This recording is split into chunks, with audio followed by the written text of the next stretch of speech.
ఉద్ధారకుడు పుట్టాడంటారు.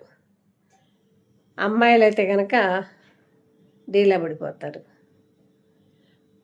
ప్రకృతి యొక్క ధర్మం, భార్యాభర్తల యొక్క విధి కంపల్సరీ సంతానాన్ని పెంపొందింపజేయాలి. ప్రస్తుతం అమ్మాయిల రేషియో తగ్గింది, అబ్బాయిల రేషియో పెరిగింది. జనాభా పరంగా చూస్తే కూడా హిందువులు మరింత జనాభాని పెంచాల్సిన ఆవశ్యకత ఉంది. 1 ముద్దు, 2 హద్దు అనేది చెప్పేద్దాం. 3 వీలైతే 4 సాధ్యమైనంత వరకు ఎక్కువ సంతానాన్ని కనడానికి ప్రయత్నం చేయండి. ఫస్ట్ భార్యాభర్తల మధ్యలో అవగాహన లోపం చాలా ఉంది. అవగాహనని పెంపొందింపు చేసుకోండి. చాలా హైపర్ యాక్టివ్ అండి. అమ్మో, వీళ్ళని పెంచడం కూడా కష్టం. భార్యాభర్తలు ఎప్పుడైతే సక్రమమైన మార్గంలో ఉండి వాళ్ళ యొక్క జీవితం బాగుంటే, భార్యాభర్తల మధ్యలో సంయమనం బాగా కుదిరితే పిల్లల్ని కనండి. మీరిద్దరూ తన్నుకొని ఏ క్షణమైన విడిపోవడానికి సిద్ధంగా ఉన్నప్పుడు మాత్రం పిల్లల్ని కనద్దండి. సింగిల్ పేరెంట్, ఆ పిల్లల మనస్తత్వం వేరుంటుంది. మనం సరైన లైఫ్ ఇవ్వలేనప్పుడు కనే హక్కు ఉండదండి, కనకూడదు.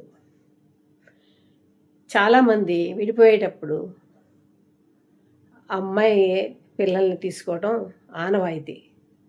ఆడవాళ్ళు ఆ పిల్లల్ని తీసుకొని వాళ్ళని బాధ్యతాయుతంగా పెంచడం కోసం ఎన్ని అవతారాలు ఎత్తితే వాళ్ళని చదివించి పెద్ద చేయగలుగుతుందో చెప్పలేం. తీరా పెద్దయ్యాక మా అమ్మ కన్నా మా నాన్న బాగుంటాడు, మా నాన్నే మంచివాడు అని చెప్పేసి అమ్మని పక్కకు పెట్టి నాన్న దగ్గరికి పరిగెత్తుతారు. అమ్మ ఎంత కష్టపడి ఉంటుందండి. ఎన్ని అబద్ధాలు చెప్పి ఎన్ని చెయ్యాలో అన్ని చేస్తేనే ఆ పిల్లలు పెద్దోళ్ళు అవుతారండి. అంతటి శ్రమపడ్డ అమ్మను కూడా చూడని వ్యక్తులు చాలామంది ఉన్నారు. పిల్లల్ని కనటం ఎంతో, పెంచడం అంతకంటే కష్టం అండి. తల్లి ఆమె ఓర్పుకి మాత్రం జోహార్. ఒకవేళ అమ్మాయి కనుక తెలివిగా భర్తకి కనువిప్పు కలగాలని చెప్పేసి పిల్లల్ని కనుక వదిలిపెట్టి పుట్టింటికి వెళ్తే, లేకపోతే విడిగా ఉన్న ఆ స్త్రీని నానా రకాల మాటలు అంటారు. యాక్చువల్గా మగాళ్ళకి బాధ్యత తెలియాలంటే ఆడవాళ్ళు ఆ పిల్లల్ని వదిలిపెట్టేస్తేనే బాధ్యత తెలుస్తుంది. వాళ్ళదేముందండి, పిల్లలు లేకపోతే హాయిగా సింగిల్గా ఎక్కడైనా కానీ జలసాలు చేస్తారు. ఆ పిల్లలు ఉంటే కనుక వాడికి కూడా బాధ్యత తెలుస్తుంది. అప్పుడు భార్యతో ఉండటమా, లేకపోతే ఆ పిల్లల్ని పెంచే మార్గం ఆలోచించటమా? వాళ్ళని సక్రమ మార్గంలో పెట్టాలంటే, నిజంగా చెప్పాలంటే తల్లి పెట్టినంత సక్రమ మార్గంలో తండ్రి పెట్టలేడు. కానీ తల్లికి ఆర్థిక స్తోమత తక్కువ ఉంటుంది. ఉద్యోగం చేయనివ్వరు. ఉద్యోగం చేయకుండా చదువుకున్న ఏం ప్రయోజనం? తర్వాత ఏదైనా ఆపద వచ్చినప్పుడు ఉద్యోగాలకి వెళ్తే సరైన ఉద్యోగం రాకపోవచ్చు. ఇంత గ్యాప్ వచ్చింది, అంత గ్యాప్ వచ్చిందని చెప్పేసి వాడు చాలా విషయాల్లో అభ్యంతరాలు చెప్తారు. సాధించిన మహిళలు ఉన్నారు, సాధించలేక ఇబ్బంది పడ్డ మహిళలు ఉన్నారు.